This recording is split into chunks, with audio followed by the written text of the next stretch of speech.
Welcome back, everybody. How do you buy a house anyway? Timothy Judkins, Kayla Pender, Shawn Maynard. Hi guys. We are here at Harvey Goodman Realtor. Our live feed is changing up. There's a lot of finger pointing going on today to make sure we're looking at the right camera this time around. We have the poll questions. Kayla, what we got today? First one got the most votes. It's going to be, can I back out of an accepted offer? That's a sticky one because we're not lawyers. Mm-hmm. This is a legally binding contract, but Kayla did bring up a point. There is contingencies on how we can get out, Right. and there is reasons why you shouldn't or you can get out of an offer. Yep.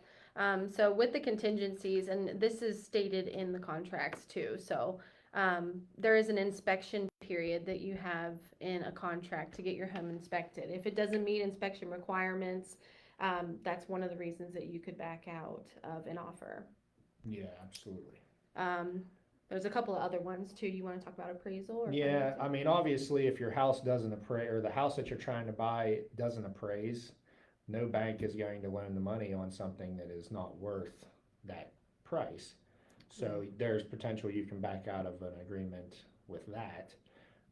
Financing, if I've seen it multiple times where, we've had issues with financing, things pop up on credit scores and the bank's just not going to loan you money.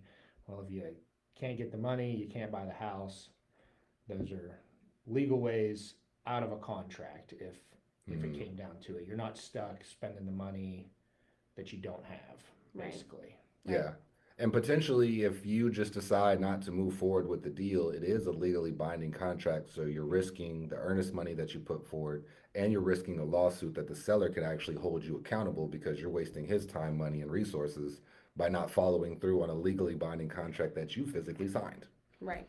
So something to look at, something to think about. Talk to your lawyer if you have one about the legal ramifications. Every deal's different. I mean, your first deal was a land contract or something like that? It was for sale by owner, and it was also VA too. So, So everybody's deals are different. So just look at your fine paperwork and then make a decision from there. Absolutely. If you're serious about buying a home, you're not just going to put offers in, sign contracts, and jump out quick. If you're wanting to buy a home, there's reasons behind inspections. If there's things that are wrong with the home, they're not going to force you to buy it. You have outs if something happens. So don't be scared. Like, hey, And be stuck with this forever. yeah, you find out the foundation's messed up. Don't think that you're going to be stuck with a foundation. You don't have to follow through unless you decide you want to, and then it becomes on you. right. So Definitely. That leads us into our number 2. Can I put an offer in without being pre-approved? So some of this kind of feeds into that. One of the first things that doing that, you are at risk by doing that because you are not for sure that you can get that loan for that home.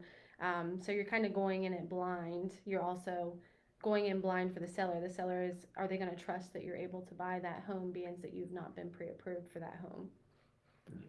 a lot. In my mind, it's like you would have to convince the seller to take you first. You know what I mean? Like if you don't have any kind of proof that you are worth the money that he's asking for this house or she's asking for,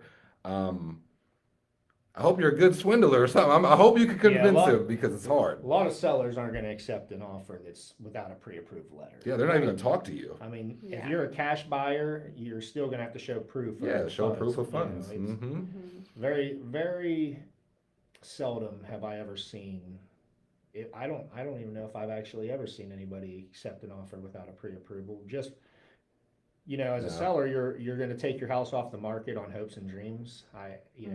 Yeah, would you want to do that? No. And you're better off through the process understanding everybody's perspective. This man hired a realtor. He took these photos. He listed it, put a sign in the yard. He wants $200K plus.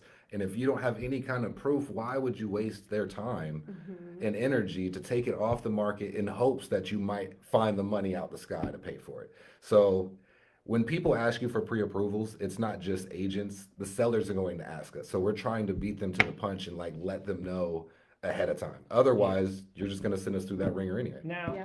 and this is kind of off subject, but if you're concerned about wanting to look at a house, but you don't want to go through the whole process of them running your credit and actually getting the pre-approval, you can get pre-qualified through most banks off of just what you're saying without them running the credit. So you can start your home search, start looking, know that you can get the loan if everything that you say to the lender is true.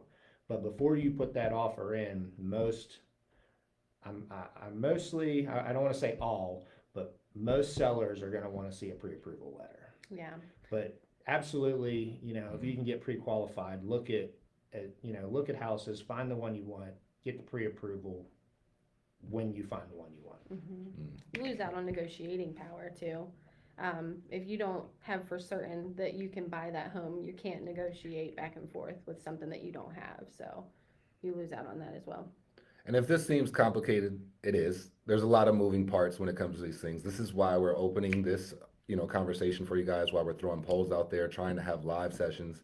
That way we could demystify this whole process for you, help you understand each thing as it's happening. And so we expect questions. So if any of these terms or the way that we explained it is too much, feel free to message us individually, comment in the group, and that's what we're here for. We're trying to answer these questions and help you understand how to, go through this process a little bit more smoothly.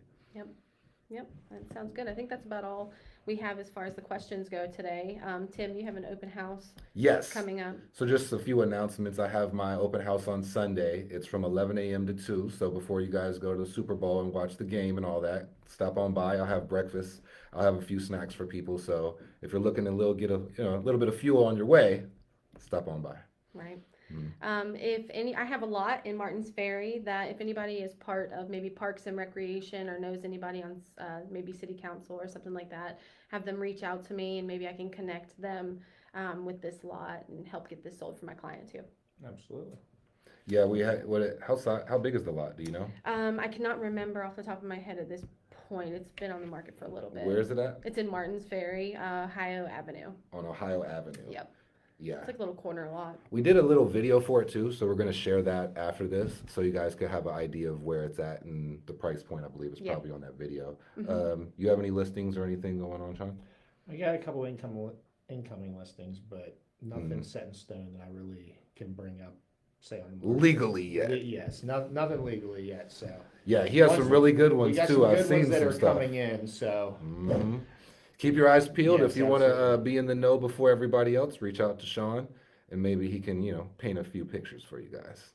All right. It's good. Sounds good. See ya. Y'all have a good one.